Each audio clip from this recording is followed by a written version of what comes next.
अस्सलामुअलैकुम स्टूडेंट्स। उम्मीद है आप सब के सब खैरियत से होंगे। क्लास 9 AQB पास पेपर वीडियो सॉल्विंग सीरीज की एक और वीडियो के साथ आपके सामने हाजिर हूँ।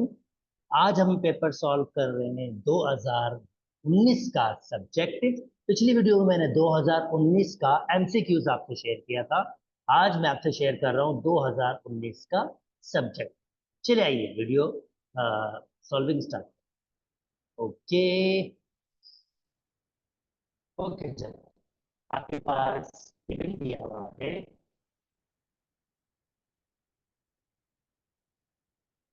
कहता है for two non empty set A and B an onto function from A to B is defined।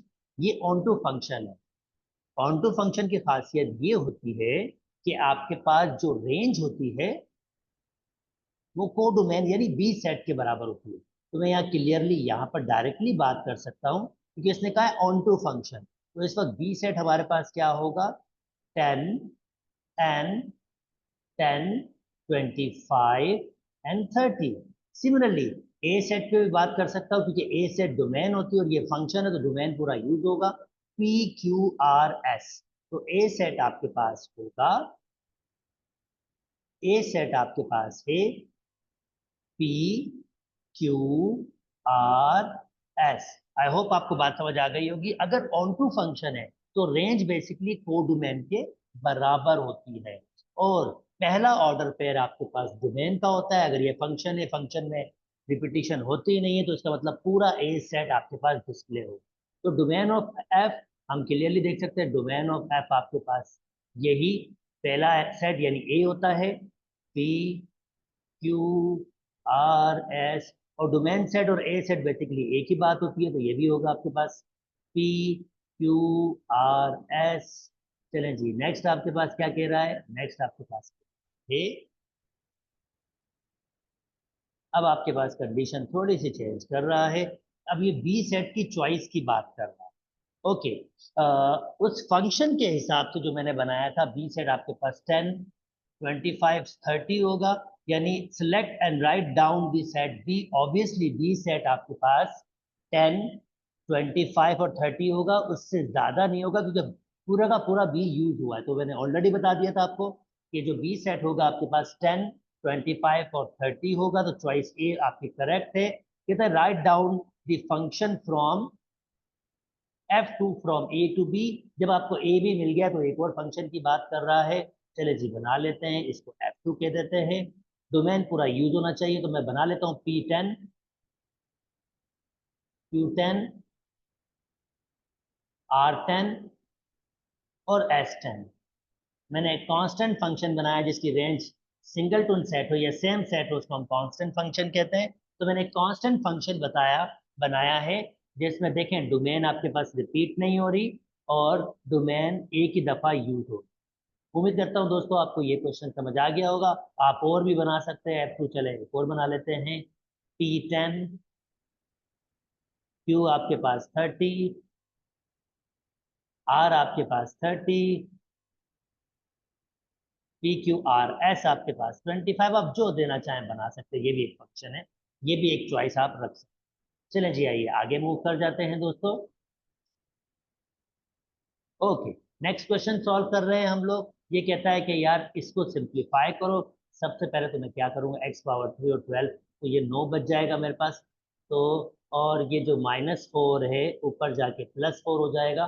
तो मैं 64 को ऐसे ही रख लूँ। यहाँ तो मैंने डायरेक्ट कैंसिल कर दिया कि एक्स पावर 9 हो जाएगा और इन दोनों को कलेक्ट करेंगे तो ये 6 हो जाएगा क्योंकि -4 ऊपर जाके +4 हो जाएगा। कलेक्ट करेंगे 2 और 4 6 हो जाएगा और 1/2 आपके पास ऐसे ही है। 64 को लिख सकते हैं 8 पावर 2। और जब आपके पास पावर के ऊपर पावर होता है पावर आपस में मल्टीप्लाई करता है। 9 मल्टीप्लाई बाय 1/2 और 6 मल्टीप्लाई बाय 1/2। ये कैंसिल आउट 8, ये कैंसिल आउट 9/2, ये कैंसिल आउट 3 और ये मेरा फाइनल आंसर आ जाएगा। नेक्स्ट,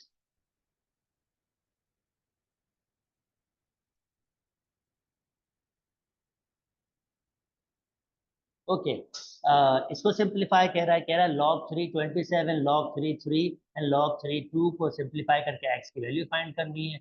x log 327 को लिख सकते हैं 3 पावर 3 और log 3 3 एक्चुअली 1 के बराबर होता है, अगर बेस और नंबर सेम हो तो 1 के बराबर होता है।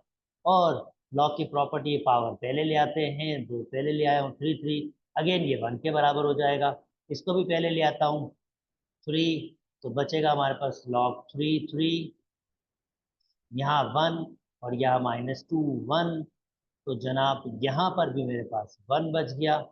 1 -2 तो 3 + 1 -2, 4 में से 2 निकालेंगे तो x का आंसर 2 आ जाएगा। उम्मीद करते हैं दोस्तों आपको ये वाली बात भी समझ आ गई होगी। चलें जी आगे मूव कर जाते हैं। ओके, कहता है भाई अगर आपको मैं 2x - a = 1/2x दूं तो प्रूफ करके दिखा कि ये वाला भाई साहब इसके बराबर।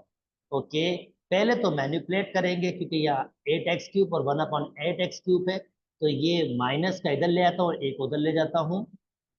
2x - 1/2x = a। मैंने क्या किया अकॉर्डिंग टू कंडीशन, क्योंकि यहाँ पर x³ और नीचे भी x³ है, तो मैंने ऐसी फॉर्मेशन बनाई है जो अकॉर्डिंग टू कंडीशन आपके पास।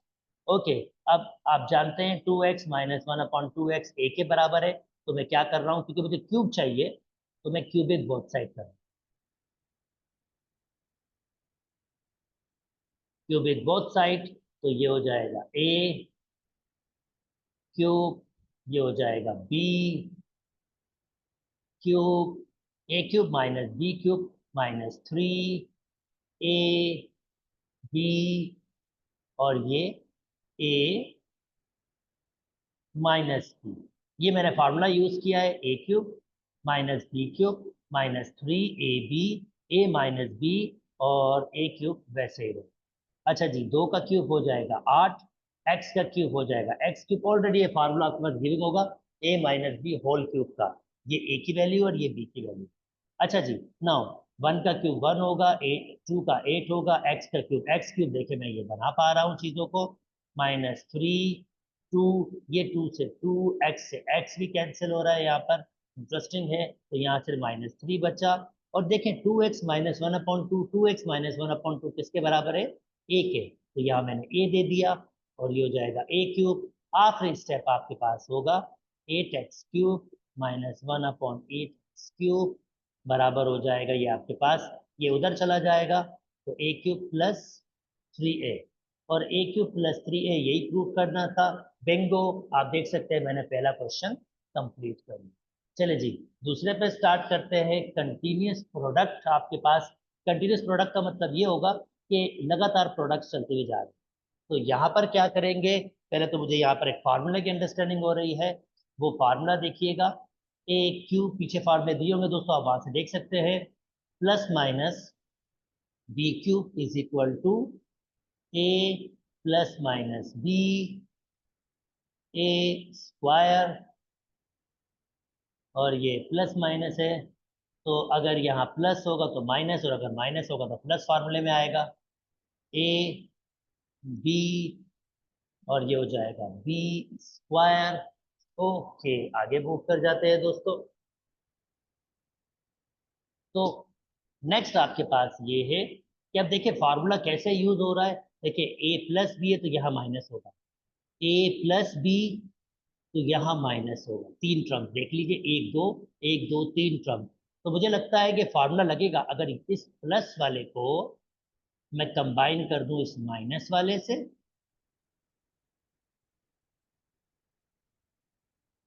और इस माइनस वाले को कंबाइन कर दूं मैं प्लस वाले। मल्टीप्लीकेशन अरेंज कर सकते हैं, मैंने सिंपल से एक अरेंजमेंट की और कुछ नहीं। तो ये मल्टीप्लीकेशन में आप इसको अरेंज कर सकते हैं। भाई सादी सी बात है, 2 × 5 × 3 हो, तो आप लिख सकते हो ना 3 × 2 × 5 लिख सकते हो ऐसे। तो मल्टीप्लीकेशन में अरेंजमेंट होती है जिसे हम बेसिकली कम्यूटेटिव लॉ कहते हैं। हम कम्यूटेटिव लॉ से इसको, बल्कि 3 टर्म में एसोसिएटिव लॉ से इसको अरेंज कर रहे हैं, या सिंपल से आप इसको देखो कि मल्टीप्लीकेशन में हम मैनिपुलेट कर सकते हैं, इधर से उधर लिख सकते हैं।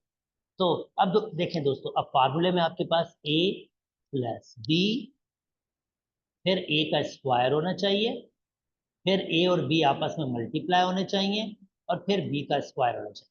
सिमिलरली a माइनस बी होगा तो वही a का स्क्वायर होना चाहिए, फिर a b को मल्टीप्लाई होना चाहिए, और फिर b स्क्वायर होना चाहिए, b स्क्वायर होना चाहिए। बताता हूँ, तो देखें आपके सामने फार्मूला पूरा डेवलप होगा। अगर मैं कहूँ a की वैल्यू 2x और b की वैल्यू 3 है, तो मैंने 2x और प्लस 3y को वैसे रखा। अब फार्मूले के हिसाब से a का स्क्वायर होना चाहिए, तो 2x का स्क्वायर आपके पास, ये 2x का स्क्वायर होगा 4x स्क्वायर। देखिए जनाब ये लिखा हुआ है। फिर फार्मूले के हिसाब से माइनस ए भी होना चाहिए, ए और बी को मल्टीप्लाई, 2 3 6 XY, तो ये 6XY होना चाहिए, और फिर बी का स्क्वायर होना चाहिए, 3 का स्क्वायर 9, y का स्क्वायर y। तो आप नोटिस करें एज इट इज ये चीज बन गई। सिमिलरली यहाँ भी देखें, ये a की वैल्यू 2x और b की वैल्यू 3y, माइनस कंसीडर नहीं करेंगे, माइनस ऑलरेडी फार्मूला में मौजूद मैनिपुलेट हो गया है, ऑलरेडी सिंप्लीफाई हो गया है। तो यहाँ भी a की वैल्यू 2x और b की वैल्यू 3y, सिंपल। तो भाई a का स्क्वायर 2x का स्क्वायर हो जाएगा 4x स्क्वायर, देखिए यहाँ लिखा हुआ है। अब a और b को मल्टीप्लाई कर रहे हैं, जैसे मैंने कहा कि माइनस को आप इनकाउंटर नहीं करेंगे, सिंपली आप a की वैल्यू 2x और b की वैल्यू 3y, तो 2x और 3y मल्टीप्लाई होगा आपके पास, तो 2 3 6, ये प्लस है 6XY, XY देखिए यही चीज ऊपर लिखी हुई है, और फिर b का स्क्वायर मतलब 3y का स्क्वायर, 3 का स्क्वायर 9, y का स्क्वायर y स्क्वायर, और लिखा हुआ है। इसका मतलब ये फॉर्मूला लिखे और ये किसके बराबर होता है, a cube plus B cube, यानी ये वाला बराबर होगा a cube plus B cube, और ये पूरा a cube minus B cube. तो ये कितना हो जाएगा 8x क्यूब, और 3 का होगा क्यूब है, ये स्क्वायर नहीं है, क्यूब है दोस्तों, ये स्क्वायर नहीं है, तो ये हो जाएगा 27y क्यूब, और ये हो जाएगा 8x cube minus 27y cube. और दोस्तों जरा नोटिस करो, 8x cube plus 27y cube, a plus B, a minus B, इसके बराबर होता है ये बराबर होता है a का स्क्वायर माइनस बी का स्क्वायर। ये 3 पावर पहले से ही है, ऊपर स्क्वायर देना है, तो ये 3 पावर पहले से ही, ऊपर स्क्वायर, तो ये हो जाएगा 64x⁶, और 27 का स्क्वायर दोस्तों मुझे इसको निकालना होगा। 27 का स्क्वायर थ्रू आपके पास सिंपल कैलकुलेटर मौजूद होता है, तो आप सिंपल कैलकुलेटर यूज कर सकते हो। तो 27 का स्क्वायर होगा 729 और ये फाइनल आपका आंसर। 5 मार्क्स का क्वेश्चन था दोस्तों, उम्मीद करता हूँ दोनों में से कोई भी एक अटेम्प्ट करना होगा, तो आप कोई भी अटेम्प्ट कर सकेंगे, और दोनों आपको अब समझ आ रहे हैं। चलें जी, नेक्स्ट मूव कर जाते हैं, कहते हैं फैक्टराइज। फैक्टराइज करना है इसको, अब इसको फैक्टराइज करना है। चले जी बिल्कुल, इसको फैक्टराइज करके दिखाते हैं आपको। अगर आपको इसको फैक्टराइज करना है और क्यूबिक आपके पास है, तो अगर आप देखें 15x⁻³ माइनस 24x² प्लस के 3x प्लस के 6, प्लस के 3x एंड प्लस के 6x, इंटरेस्टिंग।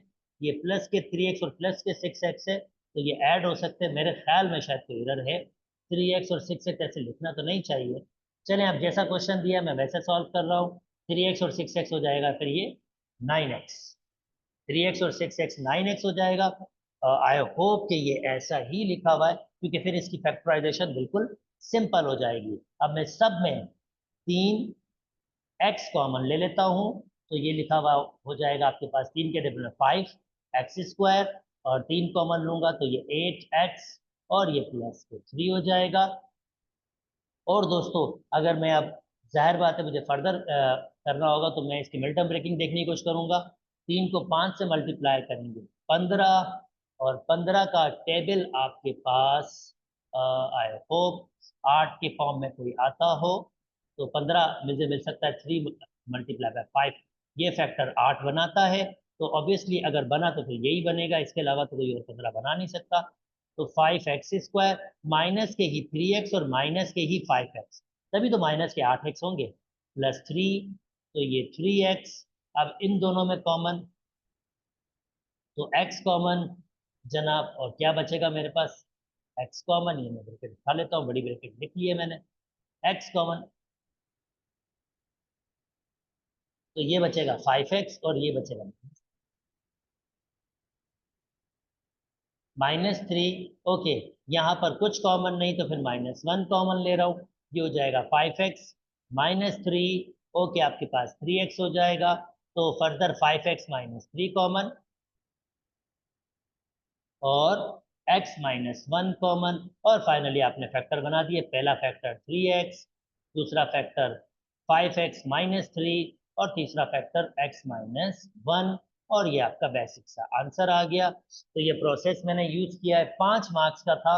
उम्मीद करता हूँ दोस्तों आपको बात समझ आ गई होगी। चलें जी, अब इसको फैक्टराइज करना है, वेरी सिंपल क्वेश्चन। जरा सबसे पहले तो मैं क्या करूंगा, इसको परफेक्ट स्क्वायर में बना लूंगा। जब भी ऐसी टर्म हो, दो टर्म्स हो, दोनों की दोनों परफेक्ट स्क्वायर होंगी, तो मैंने क्या किया है, इसको परफेक्ट स्क्वायर में बना लिया, ए स्क्वायर और बी स्क्वायर। अब आइडिया बहुत सिंपल है, A square plus 2ab plus B square जो बराबर होता है A plus B whole square के, या तो माइनस वाला लगेगा या प्लस वाला। मैं इन दो फार्मूले में मैं क्या करूंगा, इन दो टर्म्स को इन तीन टर्म्स में कन्वर्ट करूंगा, और फिर मेरा आइडिया ये है कि मैं इसको परफेक्ट स्क्वायर में कन्वर्ट करूंगा। तो जरा देखिए, ये मैंने ए स्क्वायर बनाया, दिस इज माई ए, और थोड़ी जगह छोड़ के ये मेरा बी स्क्वायर बन गया, दिस इज माई बी। तो आप b की वैल्यू इस वक्त बी स्क्वायर है, a की वैल्यू है मेरे पास 8x square. So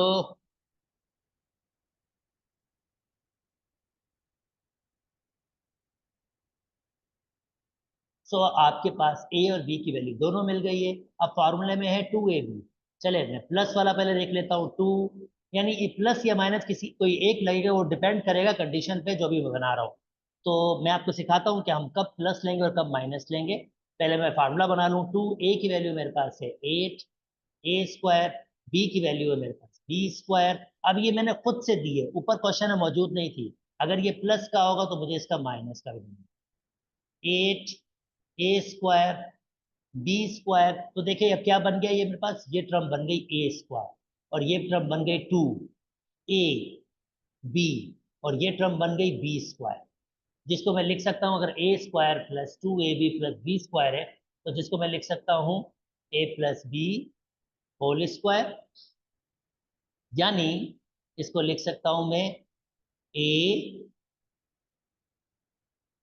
plus B की वैल्यू मेरे पास B square, A plus B whole square, और ये माइनस वाला, तो ये हो जाएगा 16a² b²। अब मैंने प्लस वाला क्यों यूज किया है, देखें प्लस वाला इसलिए यूज किया है कि जो माइनस वाला मैंने ऐड किया है ये परफेक्ट स्क्वायर है, बिल्कुल देखिए परफेक्ट स्क्वायर है, 16 का 4 हो जाएगा, ए स्क्वायर का ए हो जाएगा और बी स्क्वायर का बी। अगर ये परफेक्ट स्क्वायर नहीं होता तो फिर मैं यहाँ पर माइनस ले लेता और यहाँ पर प्लस वाला ऐड करता। वो कंडीशन पे डिपेंड करता है कि वो आपके पास, हमारे पास परफेक्ट स्क्वायर ये टर्म कौन बना रहा है, या तो प्लस वाला बनाएगा या माइनस वाला बनाएगा। खैर इस वक्त माइनस वाले ने परफेक्ट स्क्वायर बनाया है, तो जनाब अब मेरा आखिरी स्टेप आ रहा है, A square B square. A square B square यहां लिख रहा हूं, एक दफा लिखूंगा प्लस में और दूसरी दफा लिखूंगा माइनस।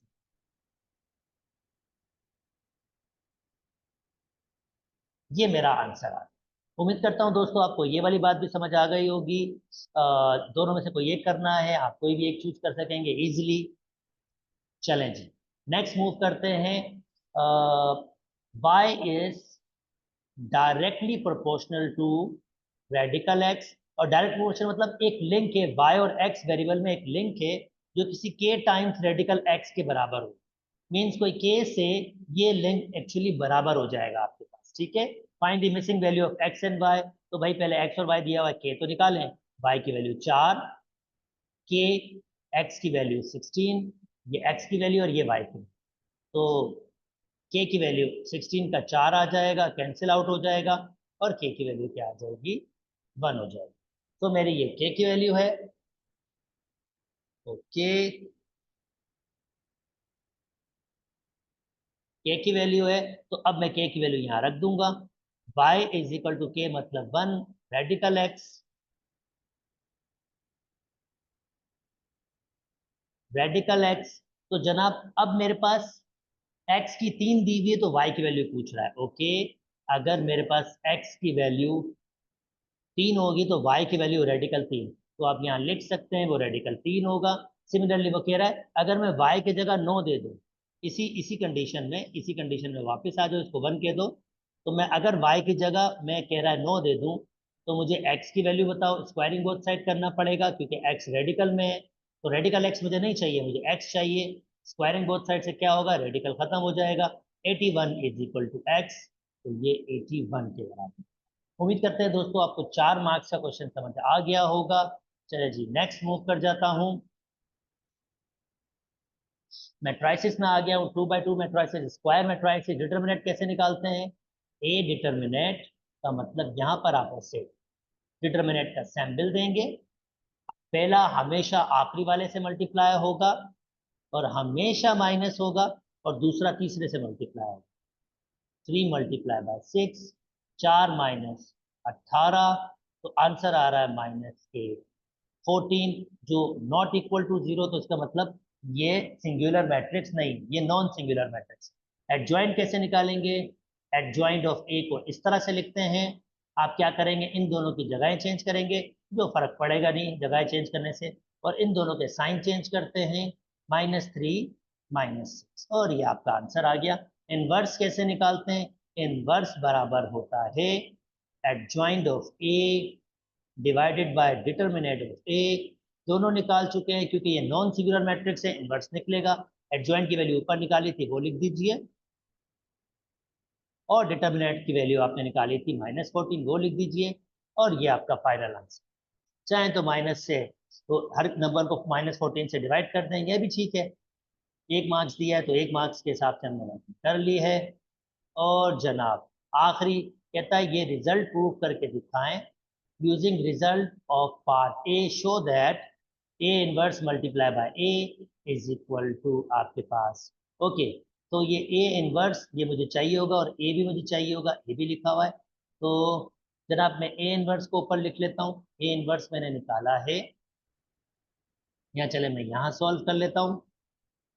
मुझे क्या शो करना है, ए inverse multiply by A, answer identity matrix क्या आएगा, तो ए इनवर्स मैंने निकाला है 2 -3 -6 2, और ये माइनस के 1/14 में यहाँ इस फॉर्म में मल्टीप्लिकेशन में भी लिख सकता हूँ, और ए मैट्रिक्स से 2 3 6 2। मैं बाकी चीजें मिटा देता हूँ ताकि आपको कंफ्यूजन ना हो, सिर्फ मैंने वैल्यूज रखी है और मैं इस वाले को प्रूव करने की बात कर रहा हूँ। ओके, जरा आप माइनस के 1/14 वैसे ही अब मल्टीप्लिकेशन होगी, 2 से, रोज कॉलम से होती है, रो कॉलम से, 2 2 ज़ा 4, और हमेशा प्लस होता है, -3 6 ज़ा -18। ओके, फिर अब एक और कॉलम है, रो है, 2 3 ज़ा 6, -3 2 ज़ा -6, -6 2 ज़ा -12। अब इस रो की इस कॉलम से बारी, -6 2 ज़ा -12, हमेशा प्लस, 2 6 ज़ा 12, यानी आपने क्या करना है, रो को हमेशा कॉलम से मल्टीप्लाई करना है, और पहला नंबर पहले नंबर से हमेशा प्लस, दूसरा नंबर दूसरे नंबर से मल्टीप्लाई होगा। जैसे -6 -3 से -18, दो दो से +4। चलिए जी अगला स्टेप कर लेते हैं। यहाँ बचेगा -14, यहाँ बचेगा 0 0, और -14, और दोस्तों ये -1 अपॉन, यानी ये 14 डिवाइड में है, माइनस के सबसे डिवाइड हो जाएगा, तो हमारे पास क्या करेगा, -14/-14, 0 0 से कोई भी चीज़ डिवाइड हो कोई फर्क पड़ेगा नहीं उसको, यानी अगर मैं इसको 14 इसके नीचे डिवाइड करूँ भी तो कोई फर्क नहीं पड़ेगा, 0 से ये भी ऐसे ही होगा। हाल बताइए, यहाँ पर डिवाइड हो जाएगा, और ये आप कैंसिल आउट कर रहे हैं चीज़ों को, क्या बच रहा है, 1 0 0 1, जो बेसिकली कौन सी मैट्रिक्स होती है, आइडेंटिटी मैट्रिक्स। तो जनाब मैंने इसको प्रूव कर दिया, उम्मीद करता हूँ आपको बात समझ आ गई होगी। चलें जी नेक्स्ट मूव कर जाता हूँ। कंस्ट्रक्शन है दोस्तों, मुझे बनाना है altitude of a triangular concurrent. चलो मैं एल्टीट्यूड का आपको आइडिया दे देता हूं कि एल्टीट्यूड बेसिकली बनाया कैसे। कंपास को यहां पर रखेंगे और यहां पर कंपास, यानी पहला एल्टीट्यूड बना रहा हूं, यहां पर कंपास रखेंगे और कंपास को यहां पर रख के इतना ओपन करेंगे कि कंपास यहां पर किसी तरीके से दो पॉइंट्स पर टकरा जाए।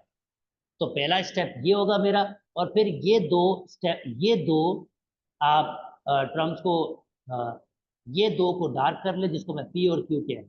अब कंपास को ए से उठाइए और पी पर रखें और क्यू तक ओपन करें। पी पर रखें और क्यू तक ओपन करें। ये आपने कंपास ओपन कर दिया। अब पी को सेंटर लीजिएगा और एक ऐसा आर्क लगाइएगा, और फिर क्यू को सेंटर लीजिएगा और उसी आर्क से, उसी मेजरमेंट से एक और आर्क लगाइएगा। ये आपका पॉइंट मिल जाएगा। और आप क्या कीजिएगा, आप एक रे लीजिएगा, रे बनाइएगा जो इससे गुजरते हुए जाएगा। ये आपका पहला एल्टीट्यूड बन गया। अच्छा दोस्तों, मुझे यकीन है जब आप दूसरा एल्टीट्यूड बनाने की कोशिश करेंगे ये वाला, तो कंपास को यहाँ पर रखेंगे और आप क्या करेंगे, ऐसे अर्क बनाने की कोशिश करेंगे लाइक दिस वन। तो वो क्या होगा, वो साइड से बाहर चला जाए, यानी साइड से बाहर। कोई मसला नहीं, अगर साइड से बाहर भी जा रहा है कोई मसला नहीं है। आप साइड को ऐसे एक्सटेंड कर दें लाइक दिस, ऐसे एक्सटेंड कर दें और वही तरीका वापस यूज करें। दिस वन, इसको डार्क करें, इसको मैं अब कह रहा हूँ आर, इसको मैं कह रहा हूँ एक्स। कंपास को आर पे रखिएगा और एस तक ओपन कीजिएगा। जब आपने कंपास ओपन कर दिया तो आर को आप सेंटर रखेंगे और वैसे ही एक अर्क बनाएंगे जो आपने अर्क बनाया था, और फिर एस को भी रख के वैसे ही अर्क बनाएंगे। ये दोनों अर्क यहाँ पर मीट कर जाएंगे दोस्तों। फिर आप क्या करेंगे, वही रे वाला कॉन्सेप्ट है आपके पास। तो आप बी को बी पर रखते हुए इस पॉइंट से रे गुजारेंगे। और सिमिलरली दोस्तों, आप सी के साथ भी यही काम करेंगे, जो तीनों पॉइंट्स एक ही पॉइंट्स में मीट करेंगे और ये हमारा कॉन्करेंट पॉइंट होता है। कॉन्करेंट का मतलब होता है कि तीनों पॉइंट्स एक ही, तीनों लाइंस एक ही पॉइंट पर मूव करें, और इस कॉन्करेंट पॉइंट को हम कहते हैं ऑर्थो सेंटर। उम्मीद करता हूं दोस्तों आप खुद से कंस्ट्रक्ट कर पाएंगे, डिफिकल्टी नहीं होगी। चले जी आगे मूव कर जाते हैं।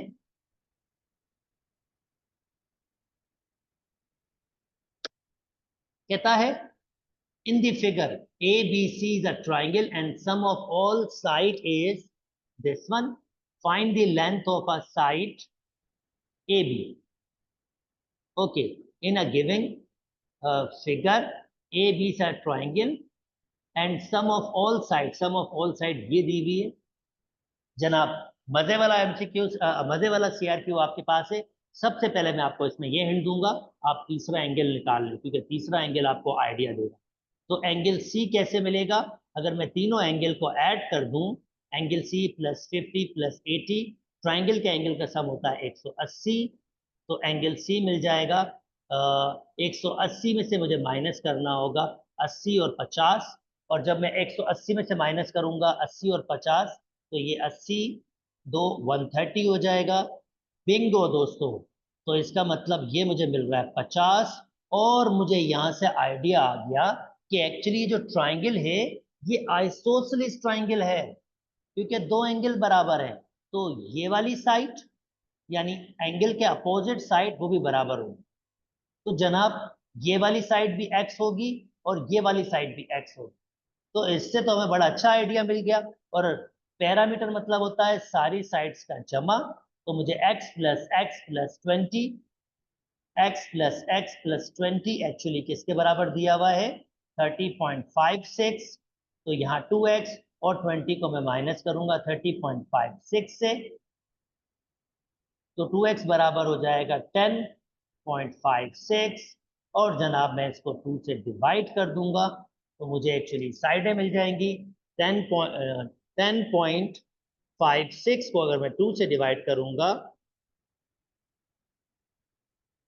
तो 5.28 आंसर आ रहा है। तो x की वैल्यू आ रही है 5.28, यानी जो बाकी find the length of a side of A B आपके पास कितनी होगी 5.28। सिमिलरली ए सी भी आपके पास कितनी होगी 5.2 है। उम्मीद करता हूं दोस्तों ये वाला कॉन्सेप्ट आपको समझ आ गया होगा। चलें आगे मूव करते हैं। कहता है if length of any two side of a triangle are this one and this one, then write down two possible lengths of the third side। भाई अगर दो पॉसिबल लेंथ आपको लिखनी है तो अगर एक ट्राइंगल आपके पास बन रहा है, छोटा सा स्टेटमेंट है, ये ट्राइंगल है।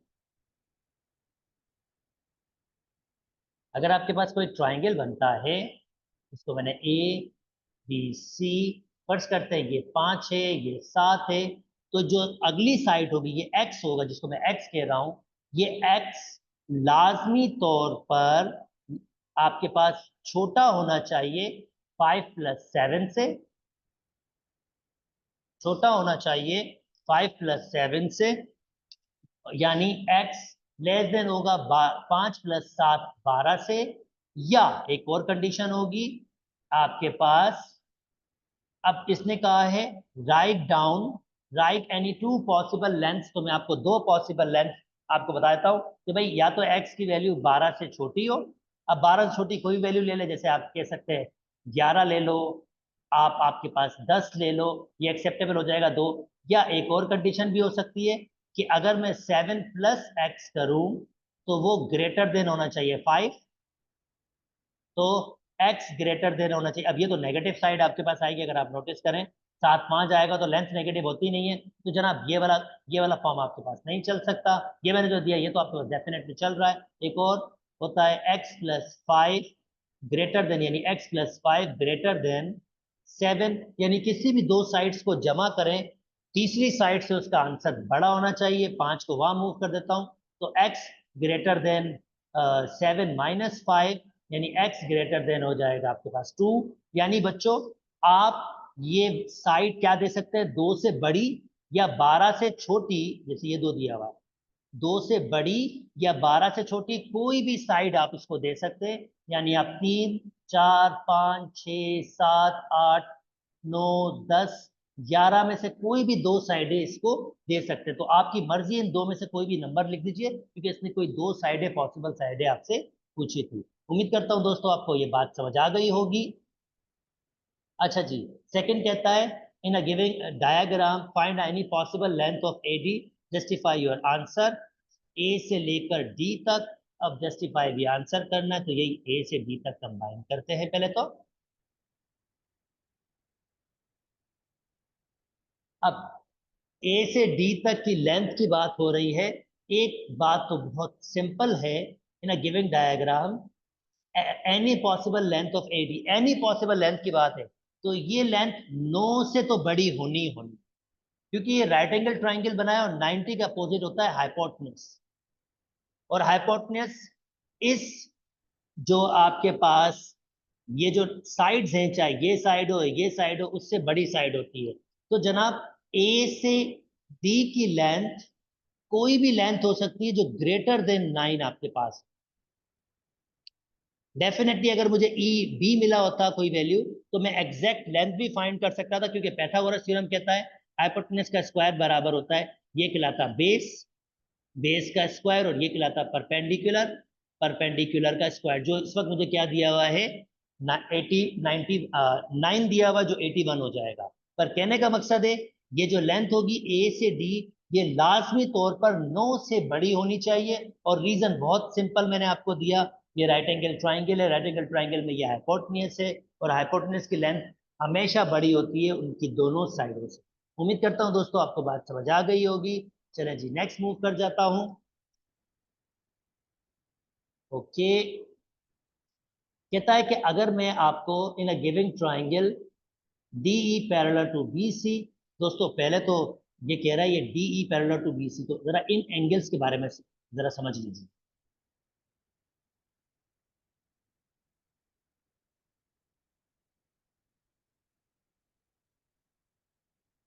जब दो पैरेलल लाइंस होती हैं तो ये एंगल होते हैं करस्पॉन्डिंग एंगल्स, जो एग्जैक्टली बराबर होते हैं।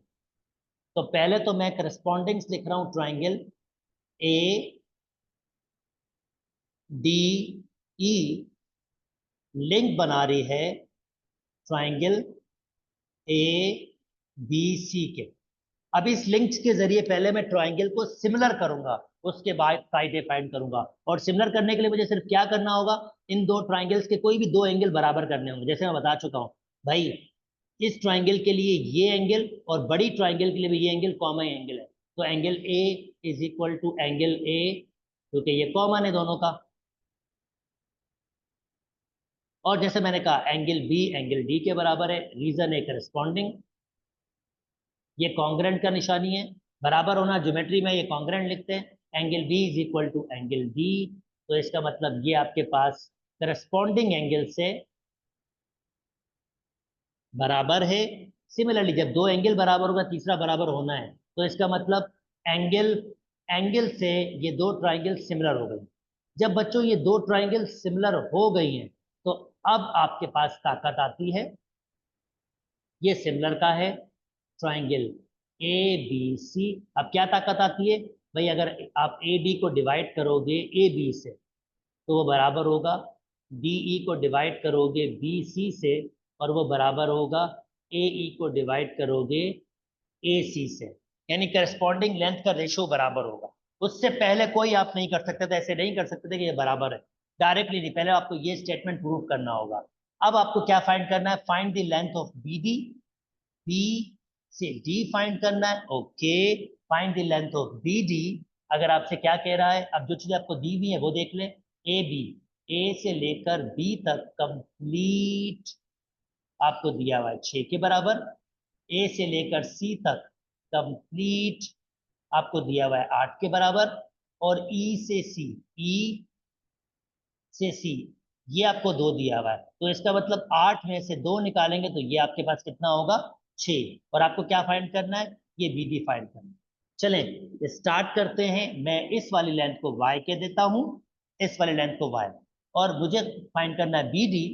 तो पहले मैं क्या करूंगा, y फाइंड करूंगा, और y मतलब क्या है, ए डी, ए से डी मुझे फाइंड करना है। तो ए से बी, सॉरी ए से डी फाइंड करना है, तो ए से डी वाला ये मैंने लेना होगा, A D upon A B. अब कोई वो ले लीजिए जिसकी लेंथ आपके पास पूरी गिविंग हो। तो जैसे ए ई आपके पास गिविंग है, तो ये पूरी लेंथ गिविंग है, तो इन तीनों में से ये मैं ये 2 ले लेता हूँ। ये तो मुझे लेना ही लेना है क्योंकि ये मजबूरी है, मुझे ए डी फाइंड करना है, जिसको मैंने कहा है वाई। ए और ए से बी आपके पास 6 है, ए से ई, ए से ई हमने वो भी 6 निकाला है, और ए से सी हमारे पास 8 है। बाय क्रॉस मल्टीप्लीकेशन वाई बराबर आ रहा है 6 6 36 डिवाइडेड बाय 8, जिसको मैं पॉइंट्स में ही लिख लेता हूँ दोस्तों। 36 डिवाइडेड बाय 8 जो मेरे पास आ रहा है 4.5। तो ये y की वैल्यू मेरे पास दोस्तों आ गई 4.5। अब ये 4.5 आ गया, तो 6 में से अगर आप y निकालेंगे तो x मिल जाएगा, यानी बी डी आपको मिलेगा 6 माइनस 4.5, जिसका मतलब है वो आपको मिलेगा 1.5, और ये बी डी का आंसर। अच्छा, अब इसके directly shortcuts normally students apply करते हैं, आंसर आ जाता है, पर आपको पहले इसको सिमिलरिटी प्रूव करना होगा, तभी तो ये सारी की सारी बातें होंगी। बहरहाल थ्योरम का एक और स्टेटमेंट भी है, वो भी शेयर कर लेता हूं आपसे। मैंने एक सोल्यूशन और किया, जब दो लाइनें पैरेलल आपके पास हों, तो जनाब ये length A D divided by B D B बराबर होता है ए ई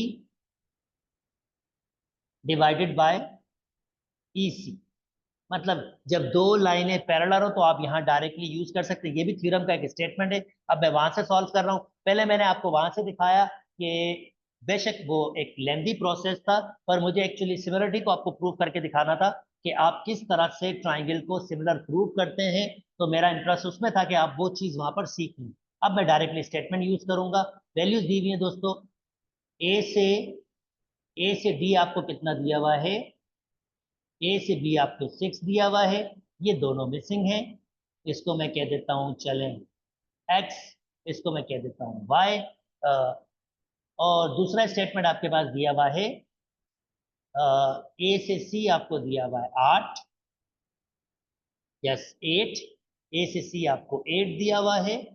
और जनाब ई से सी आपको दिया हुआ है 2, तो ये हो जाएगा 6। मैं एक छोटी सी ट्रिक यूज कर लेता हूँ यहाँ पर, ताकि एक ही वेरिएबल में बात हो जाए। चलिए, मुझे एक्स फाइंड करना है, तो ये मेरे पास क्या होगा, 6 में से एक्स को निकालना होगा, ये लेंथ वो होगी। तो जैसे मैंने स्टेटमेंट कहा, 6 माइनस एक्स अपॉन एक्स, क्योंकि मुझे इसने कहा है क्या फाइंड करना है, B D is equal to A E, जो इस वक्त 6 है, और ई सी आपके पास 2 है।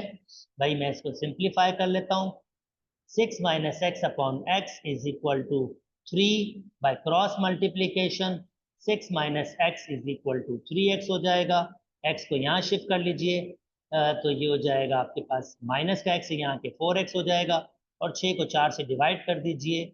जो आंसर आपके पास आ रहा है 3/2, जिसे मैं 1.5, जैसे मैंने वहां निकाला था 1.5, ये वही आंसर आ रहा है आपके पास। तो ये x की वैल्यू आपके पास आ रही है 3/2, जिसको हम 1.5 कहते हैं। जी हाँ, बिल्कुल ये शॉर्ट तरीका है, पर मेरा प्रोसेस ये था कि मैं आपको सिमिलरिटी प्रूव करवाना चाहता। आई होप वो वाली बात भी समझ आ गई होगी और ये वाली बात भी समझ। चलें जी, ये पेपर वाइंड अप हुआ। उम्मीद करता हूँ दोस्तों आपको मेरी वीडियोस पसंद आ रही हैं, आपको मेरे साथ यहाँ पर भी काम करने में मजा आया हो। मेरी वीडियोस पसंद आ रही है तो मेरे चैनल को लाइक कीजिए, सब्सक्राइब कीजिए और दोस्तों के साथ शेयर भी कीजिए। अपना ख्याल रखिएगा। अल्लाह हाफ़िज़।